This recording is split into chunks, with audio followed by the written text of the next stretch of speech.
નમસ્કાર દર્શક મિત્રો, હું છું રૂપલ લુણીચિયા. સંપૂર્ણ ન્યૂઝમાં આપનું સ્વાગત છે. બનાસકાંઠા જિલ્લાના દાંતીવાડા ખાતે એક કિશોરને શંકાસ્પદ ચાંદીપુરા વાયરસના લક્ષણો જોવા મળતા જિલ્લા આરોગ્ય વિભાગ દોડતું થયું છે. જેમાં દાંતીવાડા ખાતે 16 વર્ષના કિશોરને તાવ, ઝાડા, ઉલટી, ચક્કર આવતા આરોગ્ય વિભાગ દ્વારા કિશોરના સેમ્પલ લઈ ગાંધીનગર ખાતે મોકલવામાં આવ્યા છે. જે બાદ કિશોરને અમદાવાદ ઝાયડસ હોસ્પિટલ ખાતે દાખલ કરવામાં આવ્યો છે. આરોગ્ય વિભાગે આગળની તપાસ હાથ ધરી છે. ગુજરાતમાં ચાંદીપુરા વાયરસે ભરડો લીધો છે, જેમાં ખાસ કરીને નાના બાળકો વાયરસના શિકાર બની રહ્યા છે. ગુજરાતના ઘણા જિલ્લાઓમાં વાયરસના કારણે બાળકોમાં મોતની ઘટનાઓ પણ સામે આવી છે. ત્યારે આ ચાંદીપુરા વાયરસને લઈ આરોગ્ય વિભાગ પણ દોડતું થયું છે અને સમગ્ર ચાંદીપુરા વાયરસને લઈને તપાસ હાથ ધરાઈ છે. જેમાં બનાસકાંઠાના દાંતીવાડા ખાતે એક 16 વર્ષીય કિશોરને ઝાડા, ઉલટી, તાવ, ચક્કર આવતા ચાંદીપુરા વાયરસના શંકાસ્પદ લક્ષણો દેખાતા તેના સેમ્પલ લઈ ગાંધીનગર મોકલાયા છે. શંકાસ્પદ કિશોરને હાલ તેને સારવાર અર્થે અમદાવાદની ઝાયડસ હોસ્પિટલમાં દાખલ કરવામાં આવ્યો છે.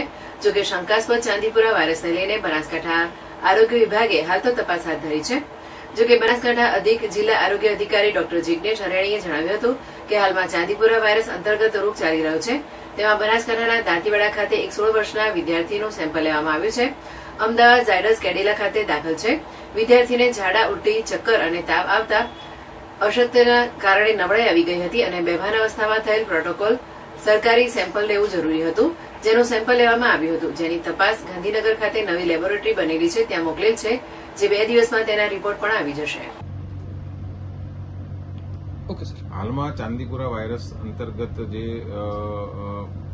રોગ ચાલી રહ્યો છે તેમાં આપણે બનાસકાંઠામાં પણ દાંતીવાડાના એક 16 વર્ષના વિદ્યાર્થીનું કાલે સેમ્પલ લેવામાં આવ્યું. તે ઝાયડસ કેડિલા ખાતે અમદાવાદ હોસ્પિટલમાં દાખલ છે. તેને ઝાડા, ઉલટી અને ચક્કર અને તાવ ને એવું આવવાના કારણે, અશક્તિના કારણે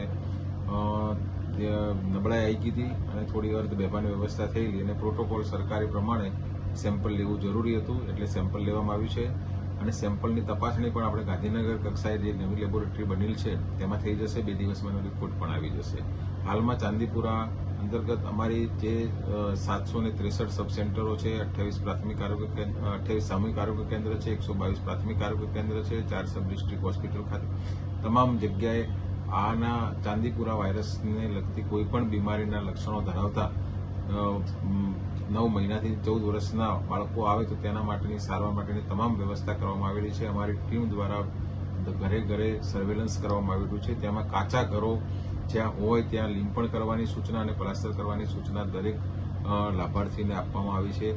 વધુમાં સ્વચ્છતાનો અભાવ જ્યાં છે ત્યાં જ આ રોગ જોવા મળે છે, એટલે સ્વચ્છતા માટે ખાસ ભાર મૂકવામાં આવે છે કે અર્બન વિસ્તાર હોય કે ગામડાનો વિસ્તાર હોય, જ્યાં પાણી ભરાયેલું હોય, ગંદકી હોય, બાળકો નાના નાયા વગરના 2-4 દિવસથી ફરતા હોય, એના ત્યાં માખી, આરિયા માખી ન કરડવાની શક્યતા વધેલી છે.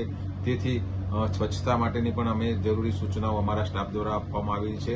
વધુમાં અમે જણાવ્યું છે કે 9 મહિનાથી જે 14 વર્ષના બાળકો હોય તેમને આખું શરીર ઢંકા તેવા કપડાં પહેરાવવા, ભોય તળીએ ઊંઘવાની જે પરિસ્થિતિ હોય તે ટાળવી અને રાત્રે સૂતી વખતે મચ્છરદાનીનો ઉપયોગ કરવો તેવી સૂચના આપવામાં આવી છે. અને ખાસ કરીને ટાર્ગેટેડ ગ્રુપમાં અમે એવું લીધું છે કે આંગણવાડીમાં બાળકો વધારે જતા હોય છે, પ્રાથમિક શાળામાં બાળકો વધારે જતા હોય છે, તો શિક્ષકોને મળીને પણ કોઈ બાળક गैरहाजिर હોય.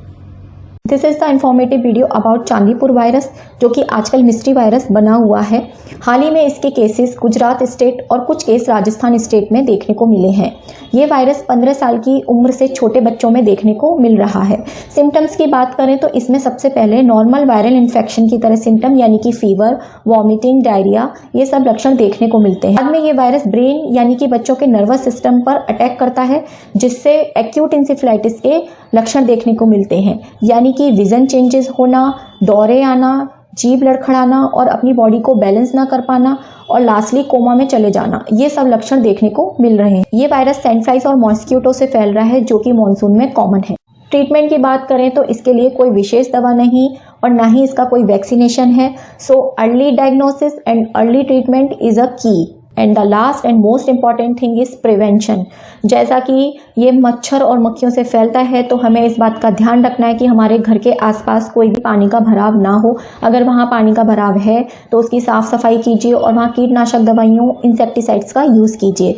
ऐसी जगह अपने बच्चों को खेलने जाने से रोकिए। अगर आपका बच्चा बाहर खेलने जाता है तो उसे फुल स्लीव्स के कपड़े पहनाइए और मॉस्किटो रेपेलेंट्स एंड क्रीम्स का यूज़ कीजिए। अगर आप बाहर खुले में सोते हैं तो मच्छरदानी का यूज़ कीजिए। और लास्टली, अगर आपके बच्चों में ऐसे कोई भी सिम्टम्स दिखाई दे रहे हैं तो देर मत कीजिए, नियर बाई फिजिशियन को जाके कांटेक्ट कीजिए, क्योंकि जैसा कि मैंने पहले बोला कि जितनी जल्दी डायग्नोस होगा उतनी ही जल्दी आप ट्रीटमेंट दे पाएंगे।